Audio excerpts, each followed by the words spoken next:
রাজশাহী মহানগরীর উপশহর দড়িখরবনা এলাকার অবসরপ্রাপ্ত সেনা সদস্যের ওপর পরিকল্পিতভাবে ডেকে হত্যা চেষ্টার উদ্দেশ্যে হামলা চালিয়ে রক্তাক্ত করে ও জবাই করার হুমকির ঘটনায় ভূমিদস্যু সন্ত্রাসীদের গ্রেফতার ও দৃষ্টান্তমূলক শাস্তির দাবিতে মানববন্ধন করেছে এলাকাবাসী।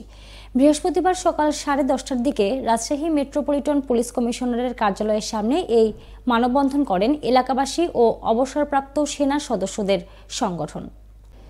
মানববন্ধনে হামলার শিকার উপশহর ডাইন হল এলাকার কর্পোরাল অবসরপ্রাপ্ত সাইফুল ইসলামের স্ত্রী মুক্তা ইসলাম বলেন, গত জানুয়ারি জমির কাগজ দেখবে বলে বাড়ি হতে ডেকে নিয়ে একই এলাকার ভূমিদস্যু পিটার, বাবু, মুরাদ মিস্ত্রি, জিতু, মন্টু ও মন্টুর জামাই জিকু সহ অজ্ঞাত আরও 20 থেকে 25 জন সন্ত্রাসী ও ভূমিদস্যু গ্রুপ হত্যার উদ্দেশ্যে হামলা চালায়। এই হামলায় আমার স্বামীর একটি কানের পর্দা ফাটিয়ে দিয়েছে, যা চিরতরে আর শুনতে পাবে না। এছাড়াও মাথায় আঘাত করে মাথার হাড্ডি ভেঙে দিয়েছে। তাদের হুমকিতে আমরা এখনও নিরাপত্তাহীনতায় ভুগছি।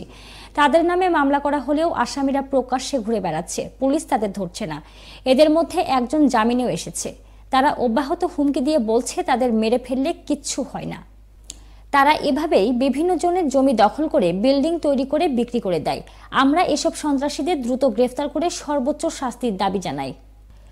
মানববন্ধনে অংশগ্রহণ করা অবসরপ্রাপ্ত সেনা সদস্যরা বলেন, আমাদের সহকর্মীর ওপর যে হামলা হয়েছে তাদের দ্রুত গ্রেফতার ও শাস্তির দাবি করছি, নইলে আরও বৃহত্তর আন্দোলন গড়ে তোলা হবে।